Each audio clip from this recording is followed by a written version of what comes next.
Hello everyone and welcome back to a new video. Welcome back to my channel. If you're subscribed, thank you for staying subscribed. If you're new here, hello, my name is Roxanne, also known as By Bun. I am a mixed media artist, illustrator, and maker of things. And today I'm going to be bringing you my July favorites. This of course is a series that I started earlier this year where I kind of create a spread in the back of my sketchbook. I've dog-eared 12 spreads here. And every month I create, some sort of thing representing a favorite moment or thing from the past month. Obviously, I'm a little bit behind here because summer was just so insanely busy. And I'm sure a lot of you guys can relate. Summertime is just crazy. It's just crazy town. Aside from the fact that I'm a mom, I have a young kid. So it's a lot of, entertaining a young kiddo. Family vacays, family visiting. But August in particular, I know this is July favorites, but August in particular is always a really busy time of year. I always have big anniversaries that month. It's my son's birthday month. There's just always a ton of stuff going on. So needless to say, your girl is very behind on editing videos. But today I'm bringing you my July favorites, and you better believe I'm already filming the August favorites video. Literally, I have it next to me as we speak. So here's a little sneaky peek of what's to come in August. But let's talk about July. Now, you'll notice that I started this one off a little bit differently than what I've been doing the past couple months. I sort of fell into this bit of a habit of, I don't know if it's a habit, I fell into a trend of sketching things out in my sketchbook first and then really creating a pattern on tracing paper and then tracing that pattern into my sketchbook spread. And I think I've done that for the past 3 or 4 months probably.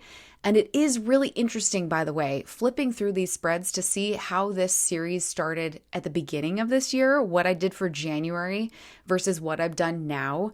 It has really evolved over time, which I'm happy about because I feel like it's evolved into something that is my own and that fits my own style and vibe and all of that. So I'm really happy that I've stuck with this series and that it has turned into what it has turned into.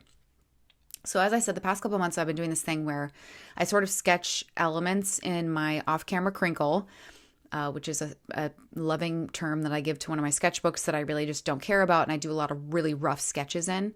And then from there, I was sort of creating these patterns. No, I'm not going to cut out me choking here. I'm trying to do this all in one clip. But this time around, rather than sort of planning a pattern, I decided to draw directly into my pages. Part of that was because I think I wanted to do something a little bit different this time around. I wanted something that was maybe sort of a pattern, but also not really. Something that could be sort of, it looks like wallpaper, but it also is its own sort of freestanding illustration. And a lot of that came from, two things. Number one, drawing mushrooms, as you can see. Mushrooms, organic twig-like shapes, branches is definitely a comfort subject matter for me. When in doubt, draw mushrooms, right? It's like the easiest thing that you can tell someone if they're like, I don't know what to draw, go draw a mushroom. Because it's the easiest thing. You kind of can't go wrong. They're really fun. And knowing that that was going to be my sort of subject matter for the month, I knew that I didn't really need a lot of planning. I was going to totally wing it. And you can see I'm really winging it because I'm sketching with colored pencil, which is something I do a lot already, but there's no erasing in this basically. So once I draw a line down, that's kind of it. There's no going back. The other reason why I decided not to do sort of a hard and fast pattern, which is what I've been doing, was it really just fit the vibe of the inspiration behind this particular spread. So let's talk about my favorite for July. Now, I did have a short list. The other thing that almost became a favorite for this month, was the Hatbox Ghost from the Haunted Mansion movie, or just some sort of Hatbox Ghost, because in July I did go see opening weekend, the new Haunted Mansion movie from Disney, which, listen, my expectations were real low for that film, really, really low. And I actually came out of it really enjoying it. I thought it was a good time. It didn't take itself too seriously. I thought the cast was great. I thought the story was great. The Easter eggs to the attraction was chef's kiss, wonderful. The lore, the little things that they sort of hid in there. Now, I will say, if you don't know a lot about the Haunted Mansion attraction at Disneyland, you may not enjoy the film as much as, say, I did. Not to say that this is like my new favorite movie or something. It's not. But it was enjoyable. I went into that movie thinking, I'm going to see it once. It's going to be terrible, like all of Disney's live action stuff, and it is what it is. But I came out of it going, you know what? Maybe I would watch this every Halloween. I don't know. But I believe it's coming out on Disney Plus like the first week of October. So if you didn't get to see it in theaters, it's coming to Disney Plus very soon. But I almost did a Hatbox Ghost because that was just definitely a fun little highlight for the month for me. But instead, I went with my favorite book that I read in July, which was Mexican Gothic. It's by Sylvia Moreno Garcia. I loved this book so much. And it was great too because in June, I really started reading a lot. And you guys have probably heard me talk about this in my studio vlogs. And if you're on Patreon, you're going to hear it a lot in my personal vlogs. But at the start of summer, the last few months, I have replaced my screen time with books. So anytime I'm sitting at home and I want to pick up my phone and start scrolling, I grab a book instead. Anytime that like my son is doing his 30 minutes of TV time at the end of the day, rather than sitting there on my phone, I'm picking up a book. I'm not watching, trash Bravo TV, before I go to bed at night. I'm taking those 2 hours and I'm reading books instead. And it's just been really, really great replacing my screen time with books. I've really loved it. And I've just been plowing through books like you would not believe. And it's been really enjoyable. I'm really loving it. So I read Mexican Gothic at a time when I kind of was starting to really make this a habit. And this book could not have come at a better time for me because for me, it was a 5-star read. I love this book so much. And part of it is because of the atmosphere and the vibe that the author created. And it's just, it's so wonderful. If you are looking for a fall spooky season sort of read, Mexican Gothic is a great choice. I think so. I just really loved it. And I don't want to delve into it too much, just for spoiler purposes. I think I wrote a review about it on Goodreads. So you can always go check out my Goodreads. Check out my Goodreads for all of my book stuff. That's kind of where I've been posting my reviews and the books I'm reading and all that stuff over there. I'll put a link in the description box below. If you want to go follow me over there, that is where that is. So the inspiration behind this spread is from Mexican Gothic. So without getting into any spoilers from the book, let's just say this very much is not only the subject matter, but the vibe of the book. So I really wanted to have this sort of like overgrown, vintage, borderline spooky kind of vibe about it. And I really think I nailed it, especially once you get to the end of this. And it's so interesting too how vibrant this spread is. A few of my in-person art friends have seen this. And when they flip to that particular spread in comparison to the ones previously, they're kind of like, whoa, this is crazy. Like it's a lot. There's a lot going on. And like you would assume, you're watching me here come in with colored pencil on top of the watercolor that I had put down. And I knew I wanted to use that sort of like really bright, it's not yellow ochre. Well, it is kind of yellow ochre-y. That really bright yellow that I have. I knew that was going to be sort of my background because I like pairing that with my red colored pencil. It's a color combo I do a lot. And then when it came time to actually start to add more color in, I really realized, I don't want to go overboard with my color selections. I want one other thing, and then the rest I really want to just be crazy outlined. I literally think someone just knocked on my door, by the way. This is like the worst timing ever. Like, really? I think it's just my dog food being delivered. They're going to have to wait. I'm doing a voiceover. But I intentionally went into this with not wanting to put a whole lot of color into it. And you could see where I could have very easily gone down that path. And I think it would have killed the illustration. It would have been too much.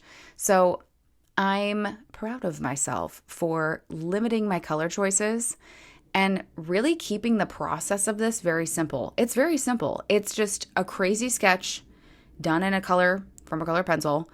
I've filled in all of my negative space with this really yummy, like olive green color. And that scribble of the colored pencil really adds that extra layer of texture, which I think gives it that kind of spooky, overgrown, vintagey kind of feel, which for me, Mexican Gothic has that sort of feel in it as you're reading it.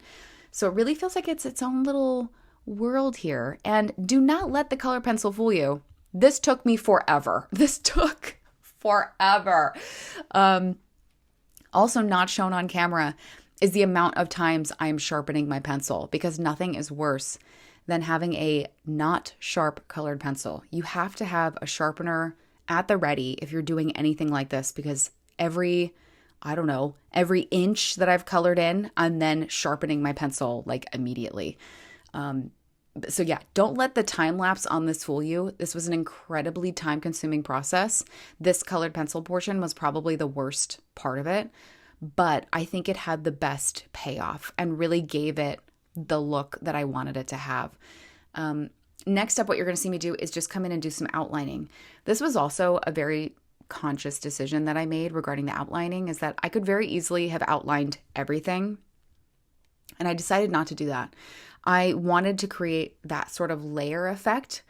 So the outlining that I did on this using a Copic brush pen, this is one of my favorite brush pens, and I did try to, by the way, highlight sort of the supplies that I'm using in this. I will put links down below to things as well, to my Amazon storefront, to some of the things that you might have seen in this video. Those are going to be affiliate links, just a heads up. But even before I outlined, I came back in with that red pencil and just kind of reinforced my line work here and there, again, to give it that sort of contrast and start to begin to create those layers that I was starting to talk about. There's sort of like the mossy underlayer of the colored pencil. Then we have these sort of larger illustrative components that are kind of hovering on top that I'm giving a little bit more attention with this sort of red pencil. And you're going to get that contrast, right, against the green. So there's a lot of pop that's starting to happen. And then coming in with my brush pen, I very specifically chose certain pieces to outline. And in using a brush pen the way that I did, rather than say like a fine point or like a felt, I'm going to get that more organic line work, very similar to if I had dipped like a brush in some ink, which is something that I do very often in my work when it comes to my line work. But even just using a brush tip like the one that I have here, the bristles of this brush pen, they're individual little nylon bristles that are put together. So it really does feel like a paintbrush. And you can see where just a little shift in the pressure of my hand gets me that sort of different line weight, which again helps to give it that spooky, organic sort of vibe. And this is always my favorite part, right? Is just sitting in here and doing all the outlining. It's just such like my happy place, comfort zone. Just give me a paintbrush and some ink or a brush pen, and I am a happy artist. But you can see I didn't outline everything. I outlined sort of the main sort of elements, leaving a lot of those kind of smaller organic shapes and branches and whatnot just on their own in sort of the little red color pencils. You just get like a little hint of color, a little hint of an outline, but for the most part, they fall sort of to the background like an organic sort of ground, or that this is something that you would stumble into, underneath your feet or in a spooky cemetery of sorts. Who knows? Or in my mind, in the world of Mexican Gothic. Anywho, that about does it for my July favorites. You'll see the final piece here in just a minute. I was really happy with the way that this one turned out. I'm already getting a little playful with my August favorites. I can tell you that. I'm kind of changing up the format. Well, not the format, but my process and media a bit. Just shaking things up around here. You know how it goes. Anywho, thank you so much for watching. I hope you guys have enjoyed this video. If you liked it, give it a like, leave a comment down below. And if you're new here, think about subscribing. I put out a new video every week. I'm also thinking about doing Vlogtober this year. I don't know why, but no, I do know why, but I'll talk about it later. In an upcoming studio vlog, we'll talk about why I'm thinking about doing Vlogtober, but subscribe is what I'm getting at. Thank you again for watching. I will see you guys in the next one. Bye.